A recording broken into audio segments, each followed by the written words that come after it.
많은 고난을 겪습니다. 고난을 만나면 때로 흔들리기도 하지만 오히려 주님의 간섭이 더 현저해지고 또 그곳에서 은혜를 만나게 되면서 오히려 이전보다 더 많은 유익함과 신앙의 정진을 경험하는 경우가 더러 있습니다. 오늘 함께 하신 본문에는 보면 풍랑을 만난 제자들의 얘기입니다. 예수님의 지시에 따라서 배를 타고 갈릴리 호수 맞은편으로 건너가려던 제자들에게 거센 바람, 고난을 겪게 되는 겁니다. 오늘 함께 하신 14절 말씀에 한번 잠시 주목해 보시면 배가 이미 육지에서 술이나 떠나서 바람이 거스림으로 물결로 말미암아 고난을 당하더라. 고난을 당하더라라고 말하고 있습니다. 이 말은 성경에서 나타나 있는 이 고난이라는 용어는 육체적인 어떤 그 환난, 시련, 병듦, 연약함 이것도 포함이 되지만 정신적인 어떤 그 스트레스도 함께 포함하는, 그러니까 망라하는 이 삶의 자락에 나타나는 모든 애환이라고 할 수 있을 것입니다. 사실 성도라 할지라도 이 고난은 피해갈 수 없는 삶의 일부분이라고 생각을 합니다.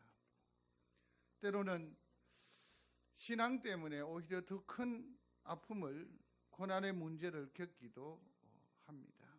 그러나 고난은 고통스럽지만 사실은 결코 무의미하지는 않습니다. 성도에게 있어 모든 고난은 유의미하다. 한번 소리하십시오. 성도의 고난은 유의미하다. 뜻이 있다는 거죠. 방향이 있다라는 거죠. 우리가 생각하지 못하는 어떤 결과가 열매가 있다라는 사실입니다. 이를 믿는 여러분들이 되시기를 중심으로 소원합니다. 고난이 우리에게 주는 유익과 의미를 오늘 본문을 통해서 한번 생각해 보려고 합니다. 첫 번째, 이 고난은 보편적이라고 할 수 있습니다. 오병이어 기적 이후에 예수님께서 재촉하셔서 갈릴리 바다를 건너는 중입니다. 여기에서 상당히 한 가지 의아스러운 부분이 없잖아 있습니다. 그건 뭐냐면 주님과 더불어서 5,000명이 먹는 기적을 체험하는 현장에 제자들이 있었단 말이에요. 그러면 제자들의 마음이 흥감했을까요? 어땠을까요? 내가 모시는 주님이, 주님에 의해서 모든 이가 다 행복하단 말이에요. 그러면 제자들 마음 또한 흡족하지 않겠느냐는 말이에요. 내가 예수를 선택한 보람이 있는 게죠. 그죠? 송정제일교회가 부흥하기를 바랍니다. 그러면 여러분들은 나가서 말할 게지요. 나는 송정제일교회 다닌다. 안 할 모양이네. 자긍심을 느낄만 하잖아요. 그러면 그 세월이 좀 오래이고 장구하면 얼마나 좋겠어요. 그런데 주님은 이 흥감한 현장에서 제자들을 어떻게 하죠? 분리시키세요. 주님 참 매정하지 않아요? 분리시키세요. 심지어는 주님 스스로 어디로 가십니까? 기도하러. 따로 어디로 가요? 산으로 가세요. 또 다른 성경의 표현은 한적한 곳으로 가신다라고 했어요. 모든 사람들은 환호합니다. 그러므로 그 예수 그리스도를 왕으로 옹립하고자 하는 이 축제의 자리에 주님은 제자들을 분리시키십니다. 이해가 되시나요? 이곳이 좋사오니 주님이 함께하는 그 변화산상에서의 그 제자들의 그 흥감한 마음 이해가 되시는지요? 그러나 주님은 뭐라고 말씀하십니까? 내려가라. 삭개오는 자기 핸디캡을 극복하고 복나무 위에 올라갔습니다. 주님과 직접 대면하는 거예요. 말을 섞어요. 이보다 더 큰 영광이 어디 있어요? 근데 주님의 일성은 뭐죠? 삭개오야 뭐라? 내려오라. 분리시키세요. 왜 그런지 아세요? 이게 신앙인데 내려오는 것이고 포기하는 것이고 내 주장, 내 철학을 내려놓는 것이 신앙인데 왜 그랬을까? 왜 그랬을까? 이 헌감함, 이 감동, 이 기쁨, 왕이라고 했으니까 얻어질 수 있는 이 권력, 힘, 파워풀한 거죠. 여러분 예수 믿는 보람이 이것 아닌가요? 예수 믿어 잘 되기를 바라는 거죠. 부자가 되는 거죠. 높은 곳에 오르는 거죠. 근데 주님은 뭐라고 말씀하시느냐 하면 13장을 자세히 읽어봐야 돼요. 14장을. 거기에는 뭐라고 말하느냐 하면 우리가 쫓고 있고 우리가 추구하는 우리가 지금 도모하는 그 모든 것들을 주님은 뭐라고 말씀하세요? 모르시겠어요? 가르쳐 드릴까요? 말씀드릴까요? 알고 계시니까 지금 잠잠한 거죠? 우리가 추구하는 그 모든 것을 주님은 뭐라고 하느냐 하면 썩을 양식이라고 해요. 마음 상함이 없기를 바라요. 썩을 양식. 우리가 섬기는 그 일에 있어서도 주님은 뭐라고 말씀을 하십니까? 너희가 베풀어 주라. 너희가 주라고 그랬어요. 그러나 가룟 유다는 뭐라고 하지요? 200데나리온이나 있어야 된다라고 말해요. 200데나리온. 이 말은 무엇이냐? 섬길 마음이 있다? 없다? 없다라는 거예요. 근데 주님은 14장 말미에 뭐라는지 아세요? 내가 생명에 뭐라고 하던가요? 그러면서 주님은 우리에게 말하지요. 만찬 때에 이것은 내 몸의 살이니 너희가 뭐하라? 먹으라. 상징적인 의미는 무엇입니까? 떡을 떼어서 주시면서 주님은 이 오병이어를 통해서 뭘 말하느냐 하면 정말 배부르고 겉으로 드러나 있는 거기에 목매이지 말고 정말 생명이 되는 누구를 보라고? 메시아 나 예수를 보라라고 했는데 제자들과 많은 사람들은 예수는 보지 아니하고 빵조가리의 마음을 다두어버린 거예요. 더 나아가서 너희가 먹을 것을 주라라고 했는데 그들은 무엇입니까? 자기의 어떤 가능성만 가지고 막 그래요. 주님에게서 제대로 배우지 못한 거예요. 주님께서 섬김한 건 어떻게 했는지 아세요? 어떻게 했어요? 자기 몸을 뜯어서 먹였단 말이에요. 이게 신앙이에요. 내 주장, 내 생각에는 이것이 아니라 내 생각을 내려놓고 하늘의 뜻에 동의하는 것이 신앙이지요. 이곳에 머물러 있었으면 좋겠는데 좀 더 헌감했으면 좋겠는데 주님은 분리를 시키십니다. 그러면서 순종함으로 나아갔는데 뭐냐면 풍랑이에요. 아쉽게 이 자리에 주님은 계세요? 안 계세요? 안 계세요. 비겁하게. 그래서 주님께 가뜩이나 짜증이 날 거 아니에요.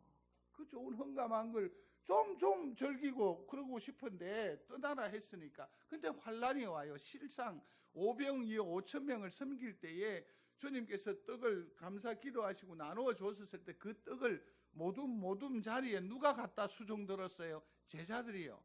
그러니 그 즐거움이 있었을 때는 모르겠는데 저녁에 되니까 피곤이 엄습해 오는 것 아닙니까?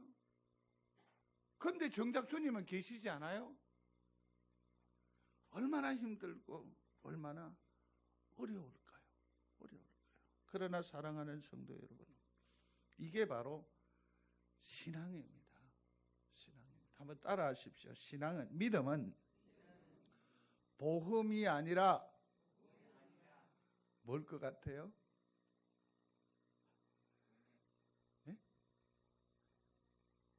믿음은 복음이 아니라 모험이에요. 따라하십시오. 믿음은 복음이 아니라 모험이다. 제자들에게 이것을 가르쳐 주는 거예요.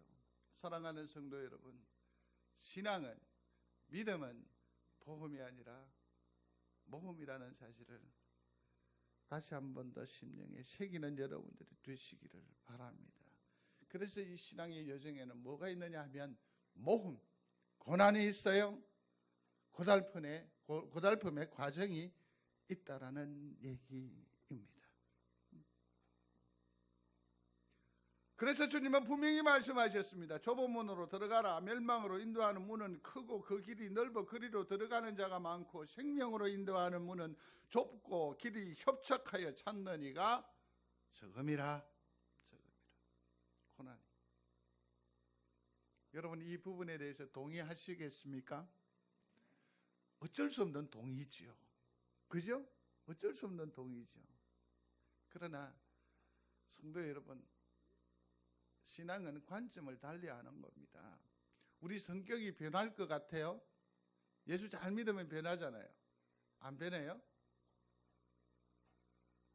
아니 엊그제 저 여행 중에서 했는데 어느 집사님은 옛날에는 안 그랬는데 지금 변했다 하던데?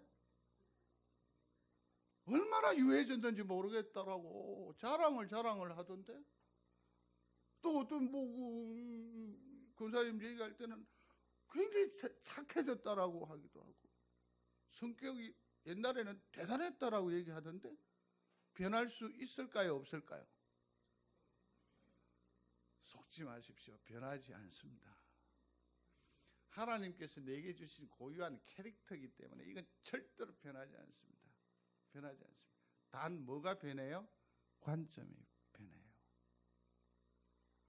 전에는 자기만. 그래서 그렇게 말이 많았죠. 말이라는 것은 뭔지 아세요? 자기가 알고 있는 것만 말해요.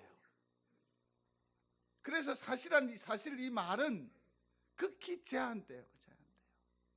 근데 이보다 더 큰 능력이 있어요. 그게 뭐냐면 소리하겠습니다. 들음.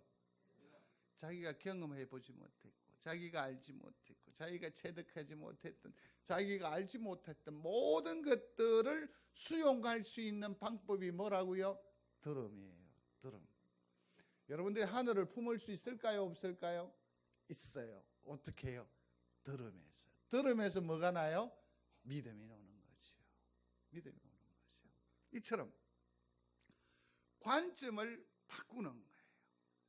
신앙은 말하는 것이 아니라, 기도는 말하는 것이 아니라, 신앙은 듣는 겁니다. 기도는 듣는 겁니다. 믿으시면 아멘. 듣는 거예요. 듣는 거예요. 관점을 달리하는 거예요. 고난이에요? 환난이에요? 풍랑입니다. 창세기 39장 2, 3절에 보면 이런 말이 나와요. 여호와께서 요셉과 함께 하심으로 그가 형통한 자가 되어 그의 범사에 형통케 하심을 보았더라. 고난을, 노예를 팔려나간 찌질한 인생의 요셉을 보고 하나님은 그 고난을 보고 그 연약함을 보고 그 초라함을 보고 주님은 뭐라고 그 인생을 해석하느냐 하면 다 같이 소리하십시오. 형통. 이 사람이야말로 형통한 사람이라는 거예요. 하나님의 관점으로 보면 형통한 거예요. 이게 관점의 차이예요. 관점의 차이. 인신매매를 당해서 억울하게 팔려왔습니다. 보디발의 아내의 유혹, 그것도 정말 강간미수범으로 억울함을 당합니다. 그러나 성경은 뭐라고 말합니까? 요셉의 범사에 형통케 하셨느니라. 그 고비를 잘 넘어갔다? 극복했다? 명예가 회복되었다? 그런 의미 아니지요. 여기서 중요한 형통, 평안의 그 결정적인 능력은 무엇입니까? 주님이 함께 하셨다. 주님이 함께 하셨다. 고난의 현장에서 동일한 말씀을 전하는 다른 성경에 보면 괴로이 노를 저을 때라고 말하고 있는데, 이럴 때에 여러분들은 기도하시면서 확성하면서 믿음을 정립하시기를 원합니다. 내가 환난 중에 있기 때문에 하나님이 나와 함께 하시기에 좋은 때입니다. 그렇게 믿는 거예요. 그렇게 믿는 거죠.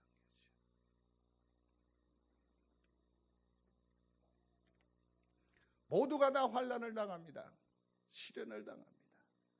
그럼에도 불구하고 그들과 우리와의 차이는 단 한 가지죠.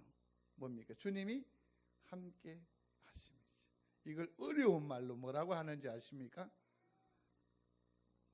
임마누엘보다 더 어려운 말인데요. 따라하십시오. 동행. 하나님이 함께 하셔. 이와 같은 은혜가 성도들 중에 있게 되기를 중심으로 소원합니다. 15절에 보면 이 때가 저녁의 때라고 할 수 있습니다. 이미 저물었으니. 그러므로 두 번째 생각할 수 있는 것은 고난은 성숙의 기회입니다. 성숙의 기회라고요. 앞서 말씀을 잠시 드렸습니다만 얼마나 짜증나겠습니까? 내가 선택한 예수님으로 큰 영화를 누리는데 이것을 다 내려놓고 사람들은 다 왕으로 옹입하려고 하는데 좀 만끽했으면 좋겠는데 주님은 분리시키십니다. 그리고서는 광야에서 풍랑을 보게 합니다. 근데 이 속에 뭐가 일어나요? 마음에 짜증이 막 일어나죠. 스트레스가 일어나지 팍 쌓이지 않겠어요? 분노 게이지가 막 절대적으로 올라가지 않겠습니까? 올라갈 것 같아요. 근데 주님이 나타나셔요. 그것도 무리를 걸어서. 근데 이 제자들의 표현이 뭐냐면 유령이다라고 하는 거예요. 유령으로. 게네사렛 사람들, 이 호수를 건너가서 만나는 그 사람들은 자연인이에요. 정확하게 예수를 따라 나서긴 했습니다만 어디까지나 무리예요. 신앙 고백이 있었는지, 우리로 치면 세례는 받았는지, 어쩌면 등록이나 했는지 모르겠어요. 그런 자연스러운 사람이에요.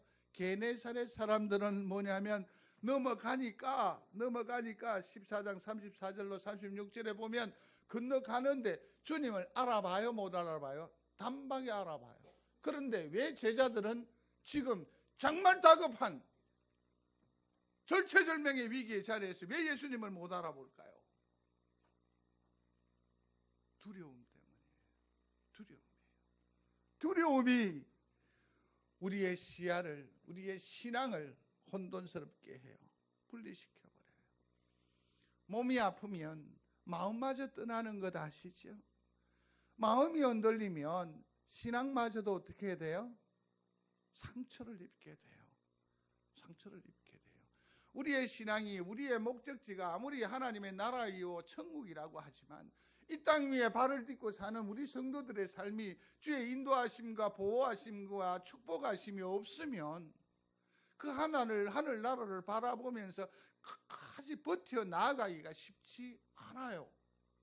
그래서 하나님께서 우리 성도들에게 일용할 양식을 더하시기를 주의 이름으로 축원합니다. 이 땅의 삶을 하나님께서 우리를 보호해 주셔야 돼요. 그렇지 않으면 생에 대한 두려움 때문에 어쩔 수 없어요. 성도 여러분, 생에 대한 두려움이 계십니까? 이를 어떻게 이겨 나아가려 하십니까? 우리가 요단강도 건너야 하는데 이 처참한 자리를 어떻게 건너가려 하십니까? 어저께 차에서 장사익이라는 사람의 노래를 들었는데 다른 건 모르겠어요. 저 노인은 안다고. 저 노인은 제 갈 길을 안다고. 그래서 하늘 가는 길이 즐겁구만요 이렇게 노래하는 그 가사를 부르면서 참 여러 가지 생각을 했습니다. 예수와 전혀 무관한 믿지 아니하는 사람임에도 불구하고 생에 대한 두려움을 어떻게 저렇게 초연하게 노래할 수 있을까 하는 생각을 해보았습니다. 요단을 건너가야 돼요. 죽음의 길을 넘어가야 돼요. 우리에게는 엄청나게 큰 두려움이 산적해 있단 말이에요. 어떻게 극복할 수 있을까요? 성경의 여러 선진들에게서 교훈을 찾을 수 있습니다. 두려움은 이용하십시오. 두려움은 이용하는 거예요. 이용하는 거죠. 믿음의 사람, 특별히 야복나루의 야곱은 두려운 일 앞에서 그는 못했습니까? 아무것도 하지 않았어요. 다 내려놓았어요. 그는 탁월한 사람이에요. 능력 있는 사람이에요. 명석한 사람입니다. 수단이 있는 사람이에요. 방법이 있는 사람이에요. 그럼에도 불구하고 다 내려놓고 그는 기도해요.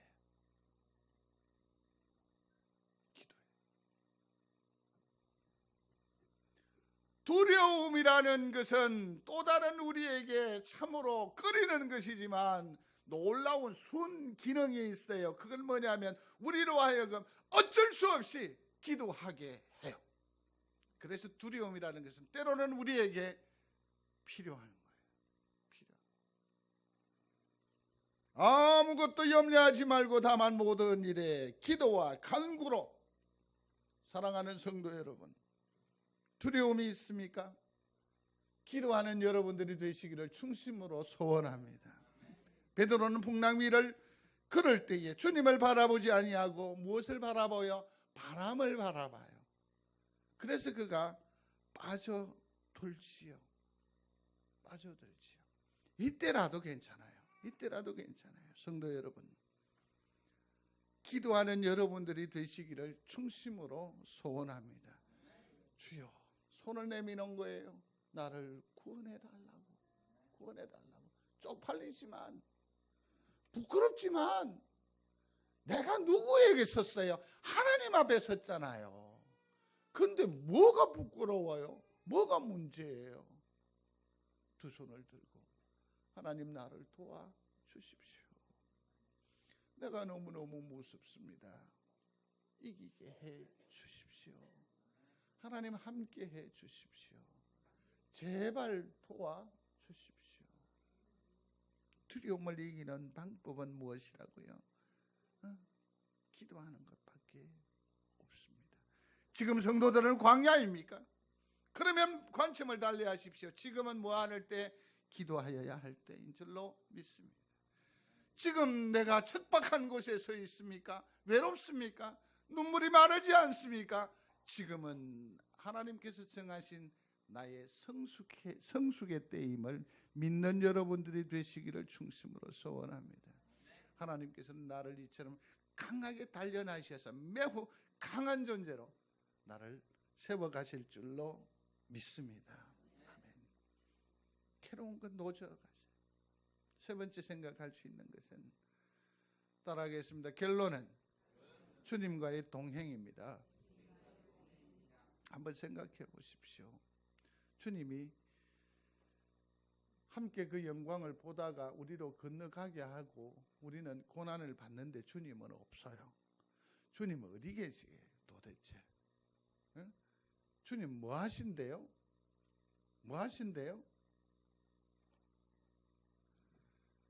모두에 기억나시는지요? 주님은 한적한 곳, 따로이 어디로 가셔? 따로 산에 올라가시더라. 제가 뭐라고 말씀하면 믿지를 않아서요. 사람들이 4절 14절 한번 찾아보십시오. 믿지를 않아서 참. 몇 절이에요? 23절 다 같이 읽겠습니다. 같이요. 무리를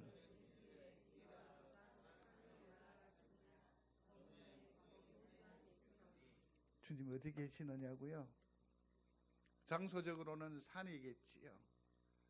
그러나 그 사역적으로 보면 주님 지금 뭐 하세요? 뭐 하신다고요? 누구를 위하여 기도하실까?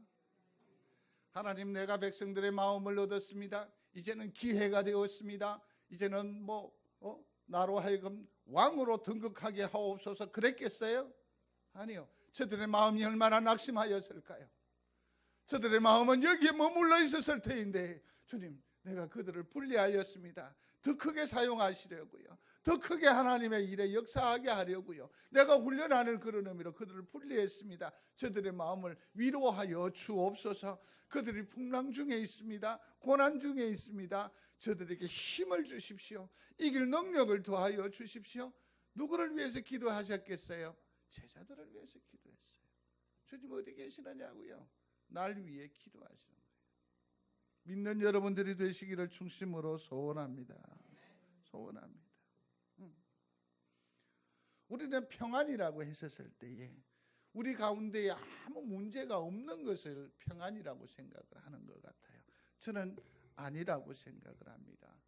교회에서 말하는 이 평안이라는 것은 내게 문제가 없기 때문에 오는 마음의 어떤 그 잔잔함으로 표현하는 것이 아닙니다.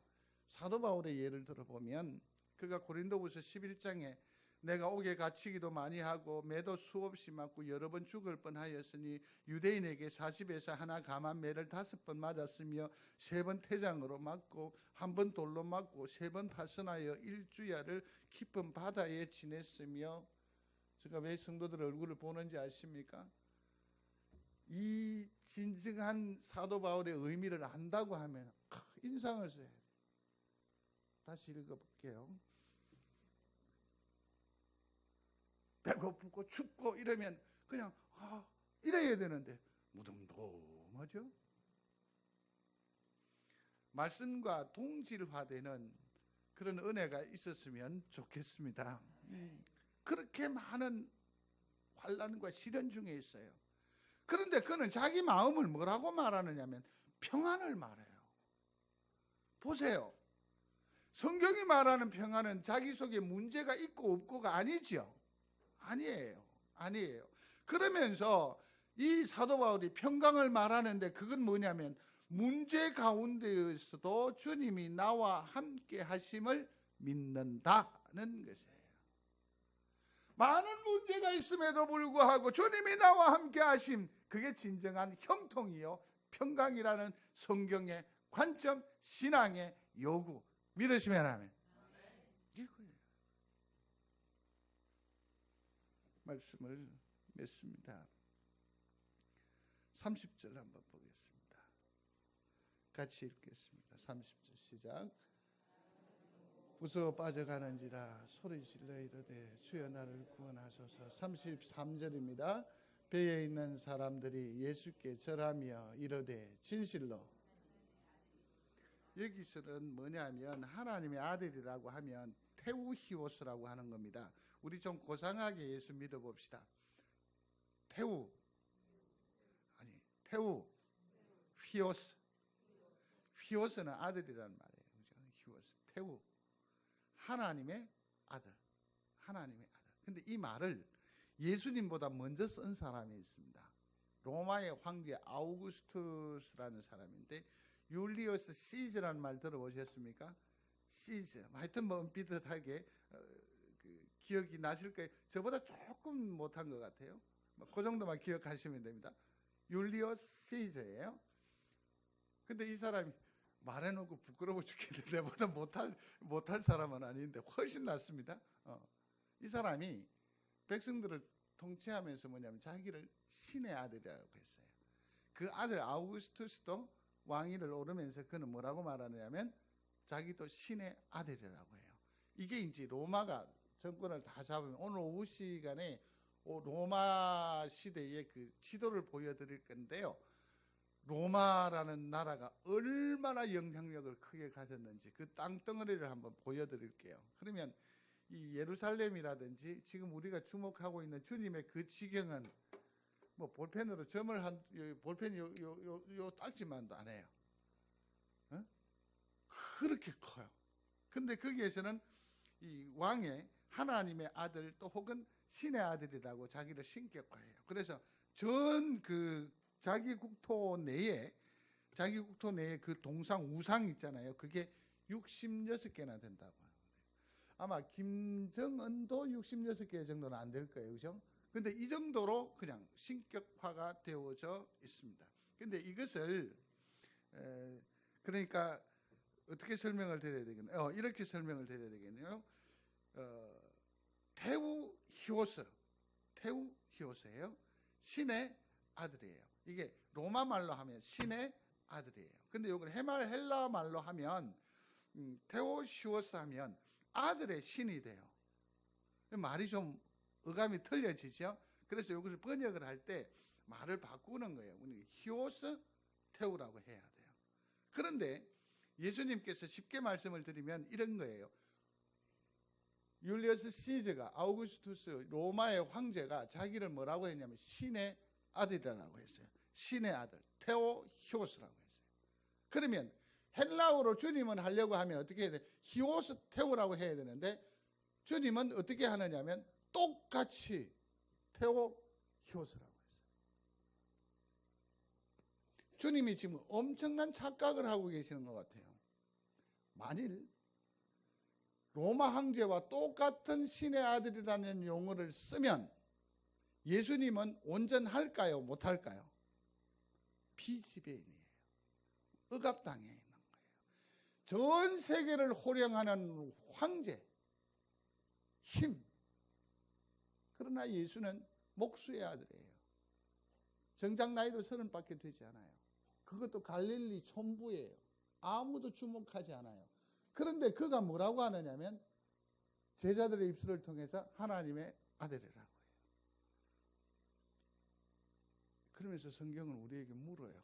뭐라고 묻느냐면 이렇게 묻는 거죠. 여러분들은 황제가 테오히오스입니까? 예수가 테오히오스입니까? 다시. 로마의 황제가 신의 아들입니까? 예수가 하나님의 아들입니까? 여러분들의 삶의 여정은 엄청나게 환난이 있을 것입니다. 시련이 있을 것입니다. 고난이 있을 것입니다. 힘의 경험이 있을 것입니다. 왜냐하면 이를 테오히오스라고 선택했다고 한다면 여러분들은 사회에서 잘한 선택이 되는 거고 그 사회에서 적당히 살아갈 수 있어요. 아무도 시비하지 않아요. 그러나 내가 예수 그리스도를 하나님의 아들이라고 선언하는 이때는 우리의 삶의 내용은 고난일 수밖에 없어요. 고난일 수밖에 없어요. 입술로는 하나님의 아들이라고 해놓고서 내 삶의 내용은 평안을 얘기하면 안 된다는 거죠. 고난으로 가야 돼. 그러나 두려워하지 마시기를 바랍니다. 왜냐? 모든 승리의 관건은 주님이 나와 함께 하심. 주님이 나와 동행하시라. 우리의 삶이 환난과 질곡이다, 어려움이다, 불편이다. 이게 중요한 것이 아니라 우리의 인생의, 우리의 신앙의 결론은 주님이 나와 함께 하심이라. 기도하는 여러분들이 되시기를 바라요. 다급해지면 손짓하십시오. 주님, 나 여기 있어요. 주님, 내가 여기 있사오니 나를 불쌍히 여겨 주옵소서. 주님이 나와 함께 하시면 내가 일어설 수 있을 줄로 믿습니다. 결론은 주님과의 동행입니다. 주님과 동행하는 여러분 되시기를 주의 이름으로 축원합니다. 아버지 하나님, 나와 함께하여 주옵소서.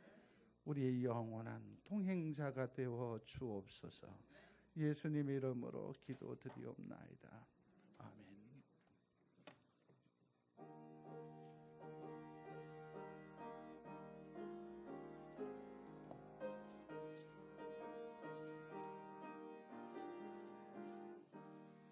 큰 물결이 설레는 어두운 바다, 저 등대의 불빛도 희미한데 이 풍랑의 배정을 항해하는 이 작은 뱃사공은 주님. 아멘.